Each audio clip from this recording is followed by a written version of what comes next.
Ok, donc je vais vous faire une présentation très courte, puisqu'il s'agit simplement d'introduire l'ensemble de la mention biodiversité, écologie, évolution. Elle est constituée de 4 parcours et on fera un petit focus après avec les responsables de parcours sur eh bien, deux de ces 4 parcours, à savoir le parcours plantes et société et le parcours génie écologique.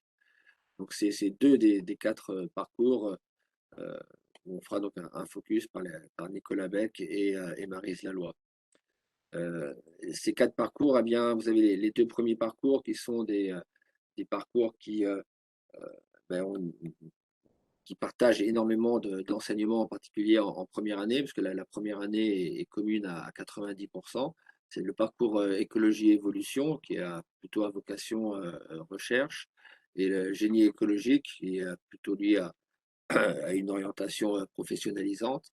Et ces 2 parcours ben, se distinguent après lors du master 2 et sont respectivement sous la responsabilité de Joanne Berthaud et Nicolas Beck. L'aspect paléontologique que l'on retrouve dans ce master est assuré au sein de ce même parcours du même nom, la paléontologie, et c'est Vincent Lazzari qui dirige maintenant ce parcours à partir du prochain contrat là, qui démarre au mois de septembre. Et enfin, ben, Maryse Laloy qui présentera tout à l'heure ce fameux parcours plantes et société, où ben, là on a vraiment des points d'intérêt enfin, importants pour ce qui est du réchauffement climatique et de l'agriculture. Vous avez ici le lien pour tous les détails sur ce master et le détail des enseignements. Donc j'avais mis ce lien justement si la réunion est enregistrée avec les diaporamas, ça permettra aux gens d'aller justement jeter un coup d'œil sur les différents enseignements dans ces 4 parcours différents. Donc, si on est regroupé sous la même mention, eh ben, c'est parce qu'on a des enseignements communs. Vous avez un socle commun d'un peu plus de la moitié des enseignements sur des aspects disciplinaires, des outils, des professionnalisations, sans oublier l'anglais et bien sûr des stages qui composent ces différents parcours. Alors, ces différents parcours sont relativement assez sélectifs, en particulier le premier parcours en écologie-évolution, puisqu'on a l'année dernière, on avait 1300 candidatures pour, vous voyez ici en bas, des capacités d'accueil qui, ben, au total, sont de 72. Donc, il y a une très, très forte sélection. Mais néanmoins, les étudiants motivés qui ont eu un parcours et en particulier des expériences professionnelles à travers les stages, vraiment dans les domaines de ces parcours, ont toutes leurs chances pour intégrer ce master. Alors, les objectifs du master, c'est, hop, si j'arrive à passer la diapositive suivante. Oui, les objectifs de cette formation, c'est vraiment d'appréhender pour la plupart des parcours la recherche fondamentale ou appliquée dans ces 3 grands domaines que sont l'écologie, la paléontologie et les sciences du végétal. C'est un moyen pour ben, les étudiants d'acquérir tout un tas de connaissances, bien évidemment fondamentales, mais être capable de réaliser des expertises pour pouvoir étudier eh bien, tous les organismes avec leur environnement et également les approches de biologie évolutive dans l'ensemble de ces domaines. Et des notions qui sont importantes, c'est l'acquisition des données biologiques, des données écologiques de manière plus large, et l'analyse et la représentation des informations, et également la gestion de projets. Il y a énormément de projets qui sont à faire au cours de ces 2 ans et dans l'ensemble des parcours. Et bien, ça permet à nos étudiants, pour beaucoup en tout cas, d'intégrer différents secteurs.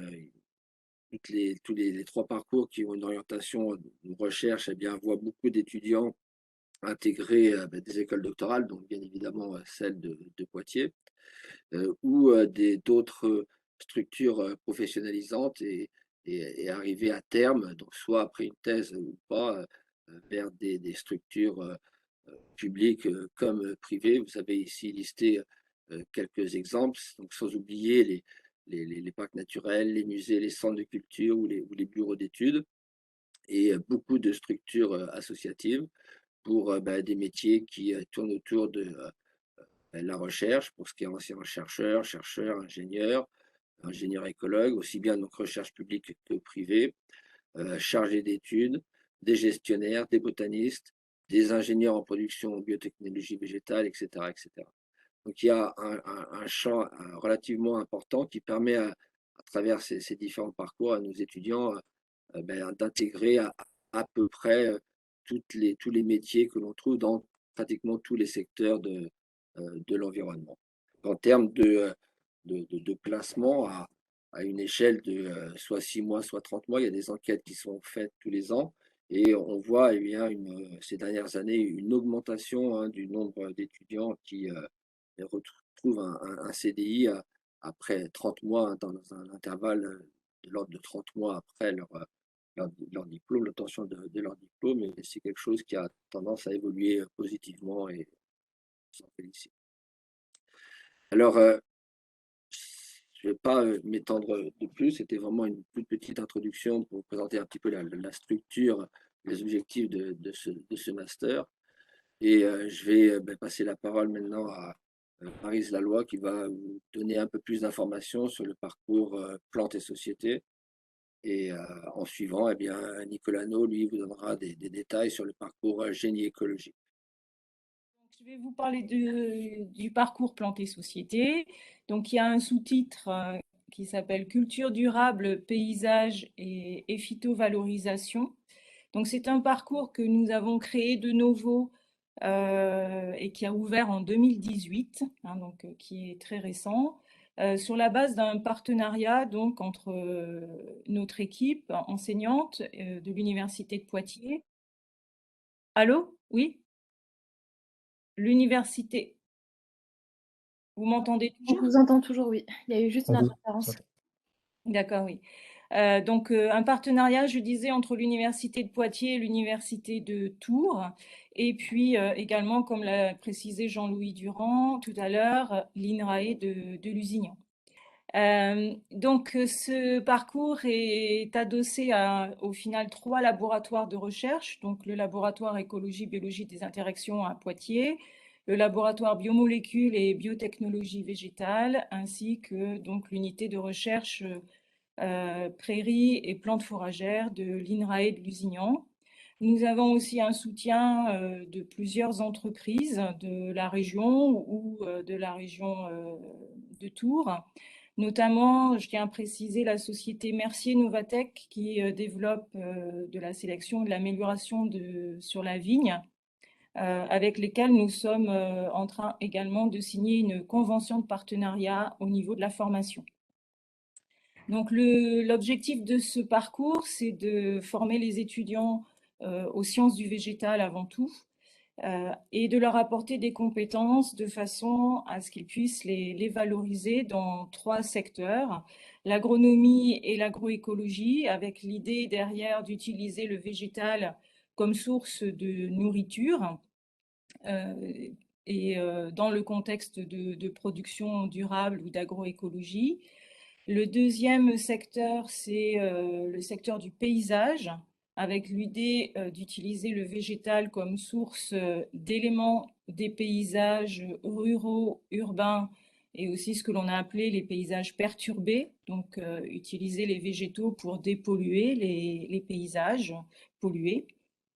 Et puis enfin, le troisième secteur, c'est le secteur de la valorisation de molécules à haute valeur ajoutée extraites encore une fois des plantes avec des applications en pharmacie, cosmétique et produits phytosanitaires. Donc ce parcours, bien entendu, se déroule sur 2 années. Comme Pierre Grève l'a précisé, la première année contient à peu près 50% d'enseignement mutualisé avec tous les parcours, donc c'est ce qui apparaissent ici en rose.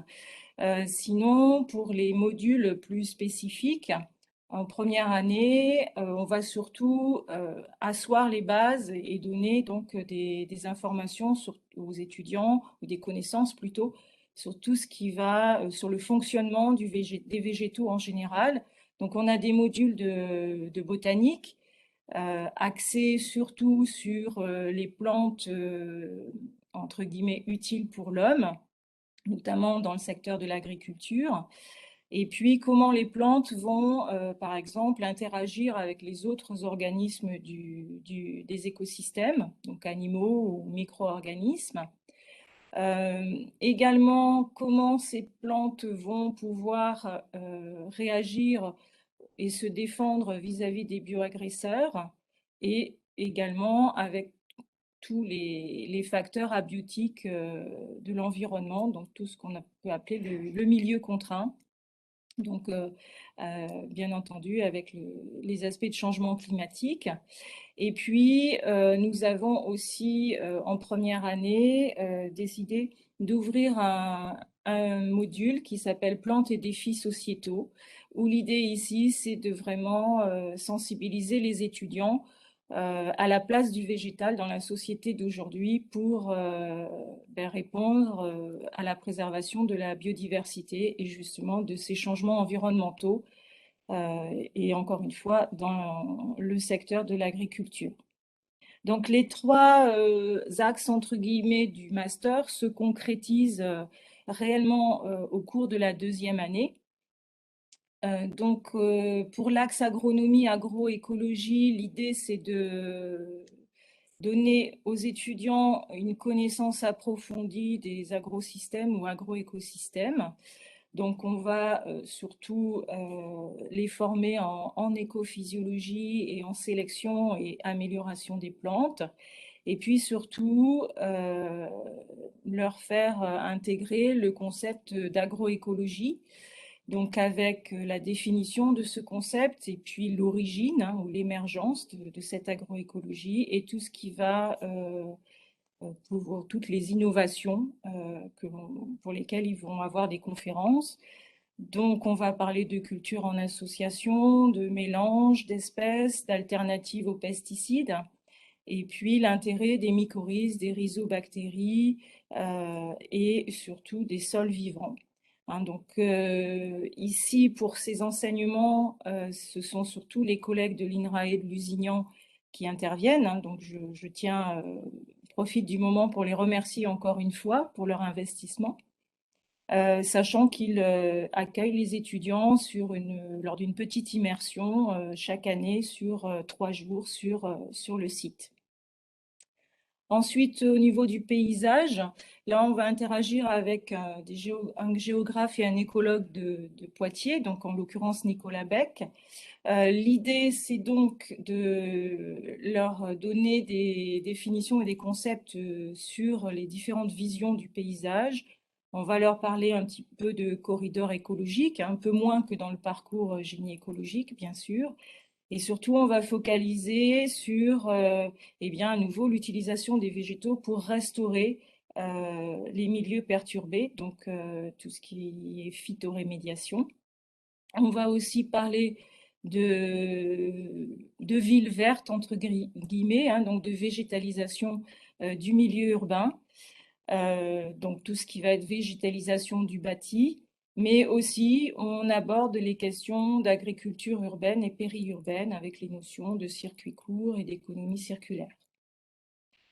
Enfin, la troisième axe, c'est la phytovalorisation. L'idée ici, c'est de vraiment leur faire comprendre toutes les voies métaboliques du métabolisme primaire et secondaire des plantes, avec associé des techniques de phytochimie, donc extraction, analyse,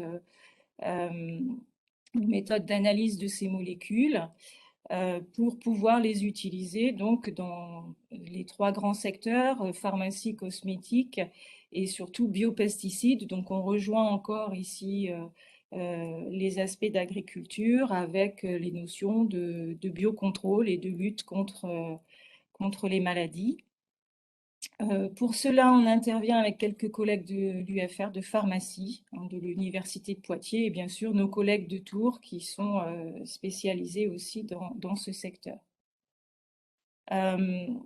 Donc ici, sur cette formation, comme dans tous les parcours, hein, les étudiants doivent faire 2 stages. Un stage en première année de 7 semaines puis en deuxième année de 6 mois. Donc sur ce graphe, ce que je vous représente, c'est finalement les structures ou la répartition des étudiants dans différentes structures pour faire ces stages en question. Donc j'ai fait un mixte avec les stages de M1 et de M2 qui ont été réalisés donc par les étudiants des 2 dernières promotions. Donc, ce que je voulais vous montrer, c'est que finalement, parmi ces étudiants, tout ce qui est en vert ici et en orange, marron, ce sont surtout des structures qui sont en lien direct avec l'agriculture ou l'agronomie. Ça représente à peu près 60% des structures d'accueil. Donc, on a des stages aussi dans des laboratoires universitaires et du CNRS. Et on voit aussi que la partie paysage est assez représentée, mais quand même moins que la partie agriculture. Donc, nous avons aussi décidé d'ouvrir la deuxième année du master à l'apprentissage. Donc, de par notre partenariat, nous dépendons donc de 2 CFA. Donc, sur Poitiers, le CFA Sup Nouvelle-Aquitaine et puis pour Tours, le CFA des universités Centre-Val de Loire.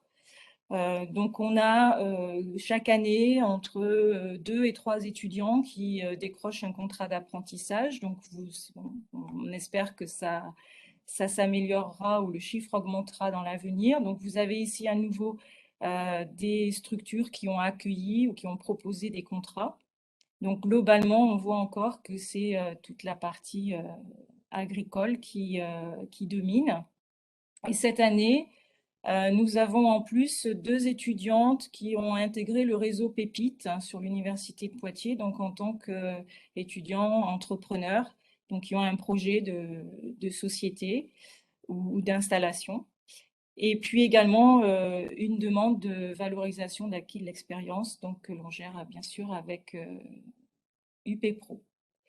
Enfin, quelques informations. Bon, Pierre en a déjà un petit peu parlé sur les débouchés ici. Je ne vais pas rentrer dans le détail.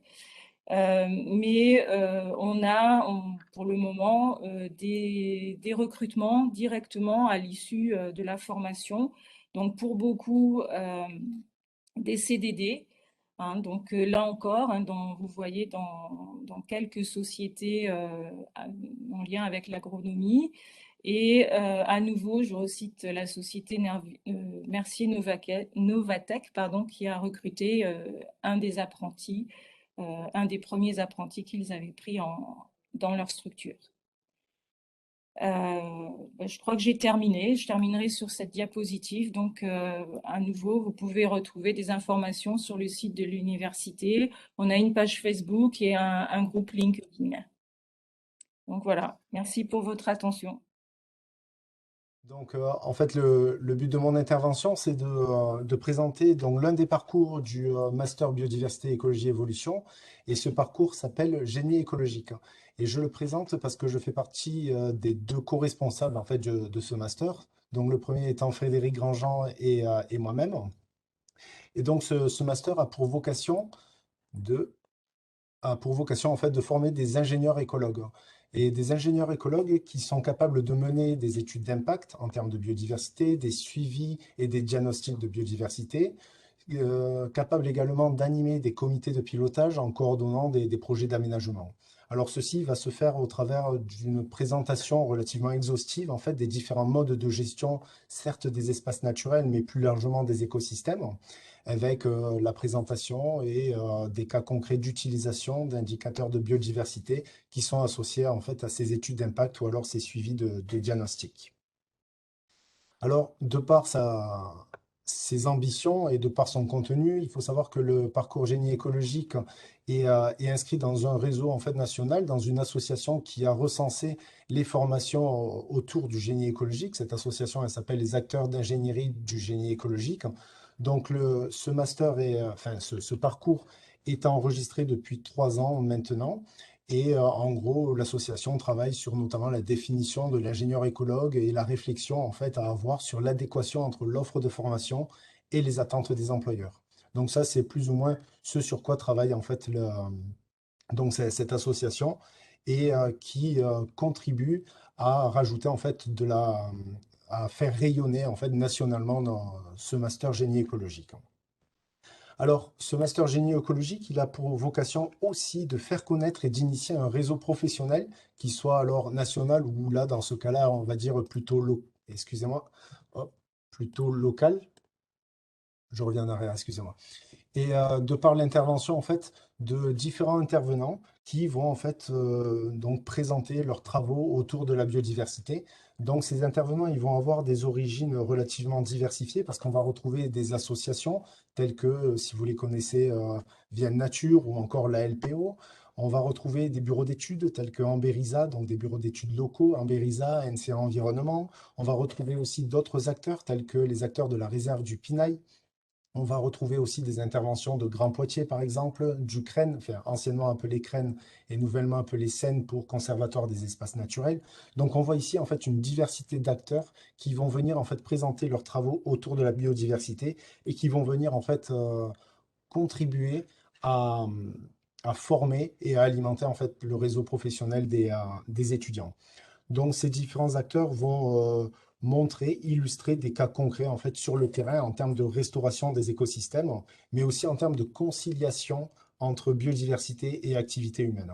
Donc, c'est un master qui se veut être professionnalisant en termes de métiers autour de la biodiversité et notamment de par une facette de droit de l'environnement qui est pas mal représentée aussi dans notre master. Alors ce master, au-delà des UE que l'on va retrouver assez classiquement, en fait, l'originalité de ce master réside notamment dans 3 séjours de 3 jours qui représentent en fait des séjours en immersion pour les étudiants. Donc les étudiants en fait vont rencontrer des acteurs autour de la biodiversité pour parler de la gestion de l'écosystème littoral par exemple ou encore de l'écosystème urbain et enfin au cours d'un 3e séjour des écosystèmes, de la gestion des écosystèmes agropastoraux et forestiers. Donc, en termes d'insertion professionnelle, alors j'ai pas aussi bien détaillé que Maryse, mais on va avoir des étudiants qui se sont insérés dans tous ces exemples-là. Donc, ingénieur d'études, ingénieur écologue, animateur nature, écogarde, hydrobiologiste, etc., etc. La liste n'est pas forcément exhaustive, mais elle a pour but d'exemple. Donc, un master qui est très convoité, comme l'a dit Pierre, au regard en fait du nombre de candidatures que nous avons et un master qui réussit à insérer pas mal d'étudiants en fait suite à leur diplôme. Alors pour caler avec plus ou moins le thème d'aujourd'hui, c'est-à-dire cette journée qui s'articule autour de l'anticipation de l'agriculture de demain face au changement des températures, face au changement du climat, il s'avère qu'au cours au cours du parcours génie écologique, les étudiants voient notamment en fait les nouvelles mesures agro-environnementales et climatiques de la PAC. Et donc, ils le voient à travers en fait des intervenants là aussi extérieurs qui vont présenter par exemple la gestion de pelouses qui bénéficient d'un contrat Natura 2000 par exemple, à travers des intervenants qui vont parler de leurs travaux qu'ils mènent sur des landes ou encore sur l'élevage et la gestion des tourbières. Pas forcément en fait sur l'anticipation du réchauffement des températures, mais les étudiants et étudiantes vont participer aussi à une animation de la fresque du climat qu'on ne présente plus, même si ça ne concerne pas forcément l'agriculture ou du moins l'anticipation de l'agriculture. La fresque du climat va mettre en avant en fait le rôle de l'agriculture en termes de dégagement de CO2 ou encore de méthane et l'impact de celle-ci à l'échelle mondiale en termes de déforestation. Donc là, c'est vrai qu'on ne va pas sur l'anticipation, mais on parle en fait de l'agriculture, de son impact sur le climat. Ce qui est prévu à partir de l'année prochaine, donc à venir en 2022, c'est une intervention, on l'a cité tout à l'heure, de la réserve du Pinail, donc une réserve naturelle, qui a publié en fait ses travaux sur l'intégration systémique des enjeux du changement climatique dans la gestion de la réserve naturelle du climat. Donc les étudiants n'ont pas fini en fait d'entendre parler de évolution climatique. C'est à peu près ce que j'avais prévu. Si vous avez des questions, elles sont les bienvenues.